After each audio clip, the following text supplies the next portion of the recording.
उस्ताद मोहतरम हजरत मौलाना अरशद मदनी दामद बरकातुहुम ने गालिबन 12 फरवरी को दिल्ली के रामलीला मैदान में एक बयान दिया, जो आप लोगों ने सुना होगा, जिस पर बड़ा हंगामा हुआ। इस पर इतना हंगामा हुआ कि पूरा सोशल मीडिया इससे भर गया। आपने देखा होगा, मैं बयान को रिपीट करने वाला नहीं हूं। लोगों के अंदर किस तरह से खलबली मची वो आपने भी देखा होगा। उसके बाद, उस बयान के बाद जितने मुंह उतनी बातें शुरू हो गई, क्या खैर और क्या अपने। हर आदमी उस पर तबसरा करने लगा, हर आदमी उस पर तज्जिया करने लगा।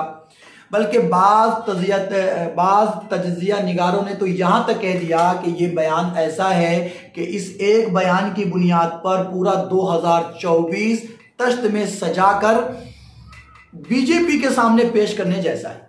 यानी ये एक बयान 2024 का इलेक्शन बीजेपी के सामने यूं तश्त में सजाकर पेश करने जैसा हो गया। यानी इस एक बयान की बुनियाद पर बीजेपी 2024 का इलेक्शन जीत रही है। मुझे बड़ा ताज्जुब हुआ। मतलब यह है कि अब बीजेपी के पास मुद्दे खत्म हो गए, अब कोई मुद्दा बाकी नहीं रहा, और अब से लेकर इलेक्शन तक बीजेपी बार बार यही बयान चलाती रहेगी।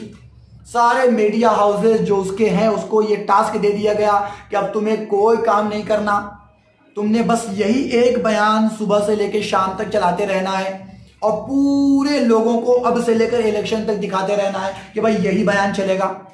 और इसी एक बयान की बुनियाद पर जितने भी हिंदू हैं यहां, वो सारे के सारे जाकर बीजेपी को मोहर मार के आ जाएंगे या बटन दबाकर आ जाएंगे कि भाई फुल बहुमत से इसको विजय बनाना है, इसको कामयाब करना है।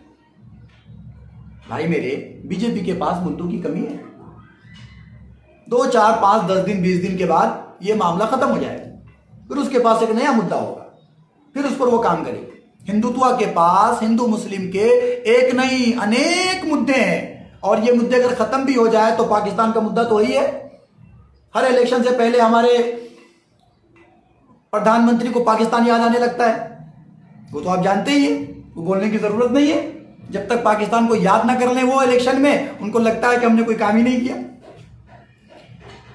तो इस तरह की बातें, ये खामखा की बातें हैं। इस बयान का जो सबसे बड़ा फायदा है वो समझ लें। इस बयान का सबसे बड़ा फायदा, इतना बड़ा फायदा शायद ही किसी बयान से होता है। इस बयान का जो सबसे बड़ा फायदा है वो ये है कि तकरीबन 7-8 सालों से जो ये आरएसएस की तरफ से, हिंदुत्व ताकतों की तरफ से बार बार मुसलमानों को एहसास कमतरी में मुब्तला किया जा रहा था कि घर वापसी कर लो, घर वापसी कर लो, घर वापसी कर लो, सारे लोगों को घर वापसी कर लेनी चाहिए। इसलिए क्यों भाई, तो आपके दादा परदादा, आपके जो पूर्वज हैं, आपके जो वंशज हैं, वो सारे के सारे लोग क्या थे, हिंदू थे। लिहाजा आपको वापस पलटकर वहीं आ जाना चाहिए, उसी तरफ लौट जाना चाहिए। हजरत मौलाना अरशद मदनी ने अपने इस एक बयान से पासा पलट दिया, तस्वीर का रुख पलट दिया, और अब यह पैगाम दिया कि देखो तुम जो कह रहे हो घर वापसी करने के लिए, अब हम कहते हैं कि घर वापसी कर लो। कि असल घर वापसी क्या है कि असली जगह पर पहुंचा जाए, और असली जगह क्या है कि तुम इसके उसके बेटे हो, वो बात की बात है। असल इंसान कौन था, आदम सबसे पहला इंसान कौन था, फर्स्ट मैन ऑफ वर्ल्ड कौन था, उसकी तरफ आओ। हम ये कहते हैं कि जो फर्स्ट मैन ऑफ वर्ल्ड था, जो सबसे पहला इंसान था दुनिया के अंदर, वो आदम अलैहिस्सलाम थे। और तुम्हारी किताबों में भी पता चलता है कि जो पहला इंसान था दुनिया के अंदर वो मनो थे। तुम्हारे यहां जो पता चलता है, किस नाम से पता चलता है, मनो के नाम से पता चलता है, और हमारे यहां पता चलता है हजरत आदम अला नबी अलैहिस्सलाम के नाम से। और फिर जब तुम दुनिया में चुके बहुत सारे इंसानों की पूजा करते हो, राम की पूजा करते हो, कृष्ण की पूजा करते हो, इसकी उसकी पूजा करते हो, तो ये सारे लोग तो इंसान अव्वल के वक्त में नहीं थे ना। तो अब ये बताओ कि वो इंसान अव्वल किसकी इबादत करते थे, किसकी पूजा करते थे, किसकी वंदना करते थे? तो भाई वो ओम की पूजा करते थे। तो ओम कौन है? तो ओम वो है जिसने तमाम कायनात को बनाया, पैदा किया, इसकी सृष्टि की। कहा बहुत अच्छा, कहा हजरत आदम अलैहिस्सलाम पहले इंसान है हमारे यहाँ, हमारे कुरान और हदीस के मुताबिक, और वो इबादत करते थे उसकी जिसने तमाम दुनिया को पैदा किया, और जिसने तमाम दुनिया को पैदा किया, हम उसे अल्लाह के नाम से पुकारते हैं।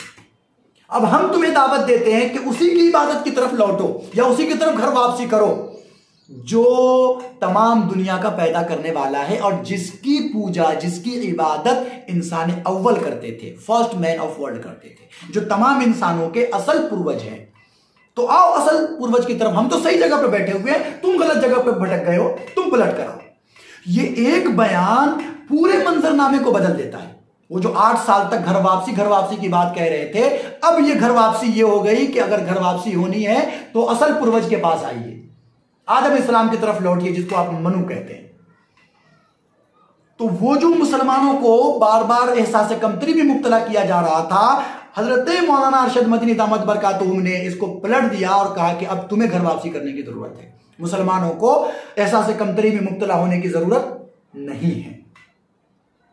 ये इतना बड़ा फायदा है कि इस फायदे के सामने ये जो छोटी मोटी चीजें 2-4 दिन के लोग हो सकता है कि बीजेपी वाले पोलराइजेशन करें इसकी बुनियाद पर, ये सब के सब हिच है, कोई मतलब नहीं रखता।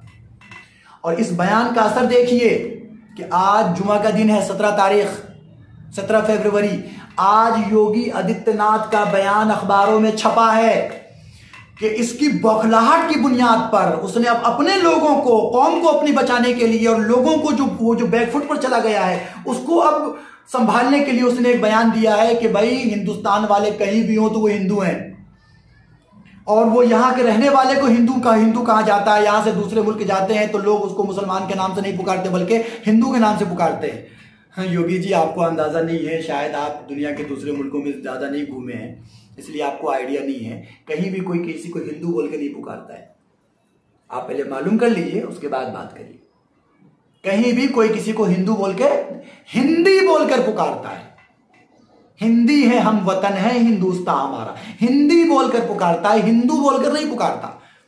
आपको अगर कहलाने का शौक है जरूर हिंदू कहलाइए, लेकिन हमें कहलाने का शौक नहीं है। हम हिंदी है तो हिंदी कहलाएंगे, और किसी भी दूसरे मुल्क के अंदर हिंदू बोलकर नहीं पुकारा जाता है। तो इस एक बयान का असर, हजरत मौलाना अरशद मदनी के एक बयान का असर यह है कि योगी आदित्यनाथ भी आया हुआ है अब मैदान में और अपनी कौम को इस भंवर से निकालने की कोशिश कर रहा है।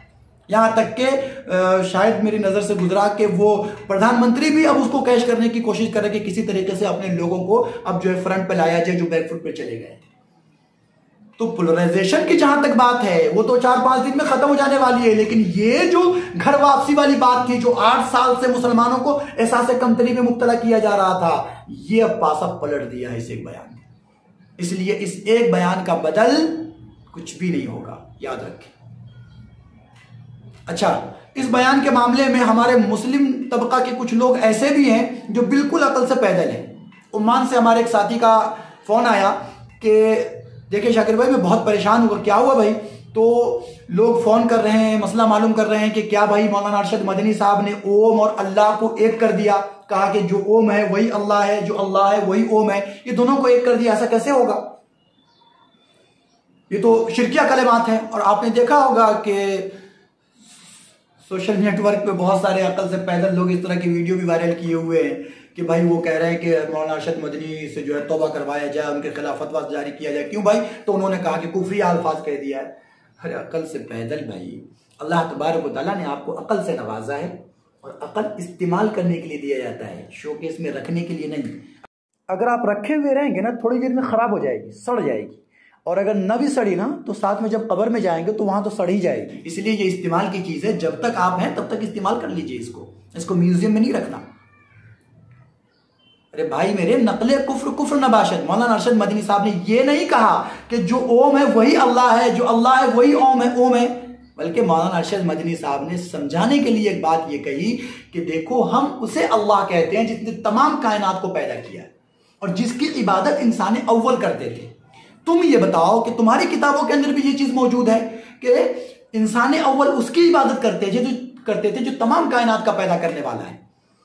तो तुम उसे ईश्वर के नाम से पुकारो या ओम के नाम से पुकारो या किसी और नाम से पुकारो या अंग्रेजी बोलने वाले गॉड के नाम से पुकारे, फारसी बोलने वाले खुदा के नाम से पुकारे, हमें उसे कोई आपत्ति नहीं है, हमें उसे कोई फर्क नहीं पड़ता। हम उसी को अल्लाह के नाम से पुकारते हैं। अब अगर तुम उसी को किसी और नाम से पुकारो, चाहे ओम के नाम से पुकारो, तो बस एक बात हो गई कि हम जिसे अल्लाह के नाम से पुकार रहे हैं तुम उसे ओम के नाम से पुकार रहे हो, या ईश्वर के नाम से पुकार रहे हो, या अंग्रेजी बोलने वाला गॉड के नाम से पुकार रहा है, या फारसी बोलने वाला खुदा के नाम से पुकार रहे हो।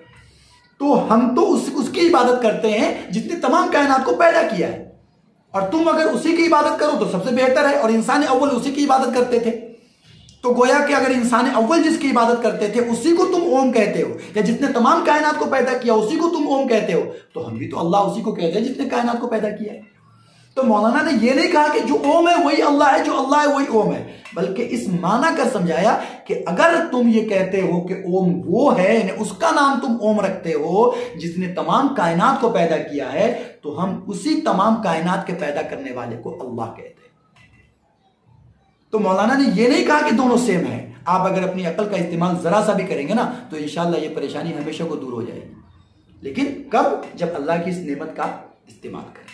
मौलाना का ये एक बयान कई मानों में बेहद अहम है और अल्लाह तबारक व तआला ने ऐसे मौके पे हजरत से ये बयान दिलवाया है जिस मौके पे बहुत ज़रूरत थी। तकरीबन सालों से जो एक एहसास कमतरी के शिकार होते लोग आ रहे थे और बैकफुट पे चले जा रहे थे, बार बार उनको बैकफुट पे धकेला जा रहा था। अल्हम्दुलिल्लाह मौलाना के इस एक बयान ने बहुत सारे मसले को तब्दील कर दिया है, और बहुत सारे वो लोग जो चापलूसी में आगे चले जा रहे थे हिंदुत्व की, उसको भी बैकफुट पर पहुंचा दिया है।